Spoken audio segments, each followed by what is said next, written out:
Definitely, definitely. World Cry from Jacure. We're back in the building right now.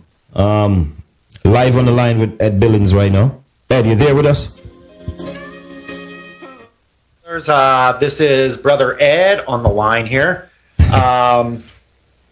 Thank you for having me on the show. And what I've emailed you about is there is actually two topics of discussion concerning the city where I'm at. The one topic of discussion was a panhandling ban. That I want to get on that first, but I'll give you a brief real quick. The panhandling ban that was passed by the Colorado Springs City Council. Pretty soon, Mr. Loring Warble will be calling us. The city passed it as a no solicitation ordinance. The ACLU challenged that ordinance in the federal court in Denver, and there is an injunction against that ordinance being enforced, and it is about to go to court yet again. That's number one, and we will be joined here in a few minutes by Mr. Loring Warble of the local chapter of the American Civil Liberties Union. Also, Gary Flakes, running for Colorado Springs City Council District 4. He was convicted in 1997 of being an accessory to murder, and he's running for Colorado Springs District 4. I've had the pleasure of speaking with the man over the phone this morning. He was going to call in, but he got busy. But he did email me a statement, and I'll get into that later on. But first, let's get into this discussion about the panhandling ban. Loring, I know you're listening, so please go ahead and call into the radio station to the phone number I gave you so that we can try to do this on a conference. There you go. Because I do want to get his perspective on the panhandling ban. Okay. He knows a lot more. Yes, sir. Hang on a second, Ed. Welcome to Pressure Point Radio. Hi there, I'm Loring. I'm the guy Ed was looking to for. Yeah. Thank you for joining us. Happy New Year, man. How you doing? Happy New Year to you, too. All right. It's a pleasure to have you on Pressure Point Radio this evening.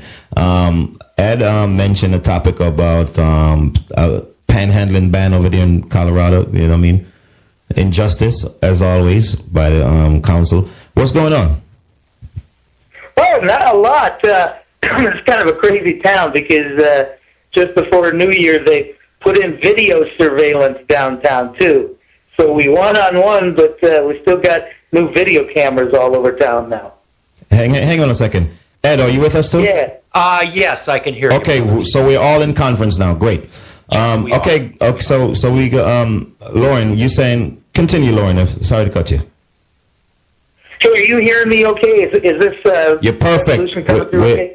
Yes, we can hear you just everything's fine. Perfect right now. Yeah, real good. Just want to make sure on that. Well, I guess I could just start by telling you that the mayor, the new mayor we had, he was coming in under a new kind of thing called the strong mayor, which was a new way of getting rid of the city manager. And a lot of people running for office wouldn't have made that big of a deal out of it, but Steve Bach, this real estate developer, he thought that meant he could pass the laws he wanted with just a minimal type of thing from the city council.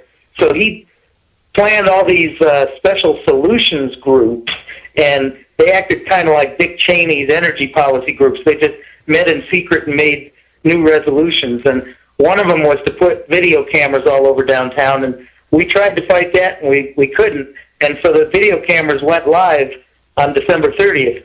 But he also wanted to get a whole area of downtown called no solicitation and no panhandling, and we took that to court, and the federal judge issued an injunction on December 18th, and she's going to be hearing more arguments about it at the end of January, but we're kind of anticipating that the city might back away and just kind of scrap this ordinance now, because when the federal judge tells you you're going in the wrong direction, you got to take the time to listen.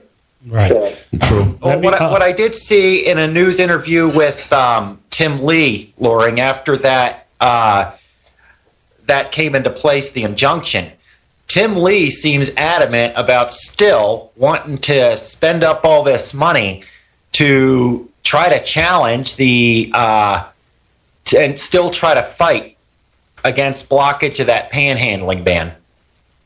Well, there's two kinds of city officials or county officials that will try to challenge something that the courts have already ruled on. And one kind of official is just downright stubborn. And, the courts may have ruled all kinds of things about, like, the Bible on city property, and a city official will come out and say, I don't care what they say, I am going to put the Ten Commandments on the city, front steps.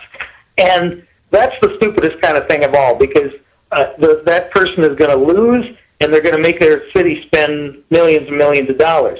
But our city officials were a little bit smarter than that. They said, okay, let's pretend this is going to affect everybody equally, like the Girl Scouts and the Salvation Army, anybody that wants to raise money. And we'll just write the ordinance that way, and then we'll act like we're more clever than they are, and, we'll just enforce it against the homeless. And but of course, that was exactly what the judge said. She said, no, you're being too clever. She said, you got to mean what you say and say what you mean. All your mayor ever talks about is the homeless and, people begging for money. Absolutely. It has been an issue in Colorado Springs for a long time. Loring and I have known each other for years, and we know the ill-warped logic of our local city government. Right.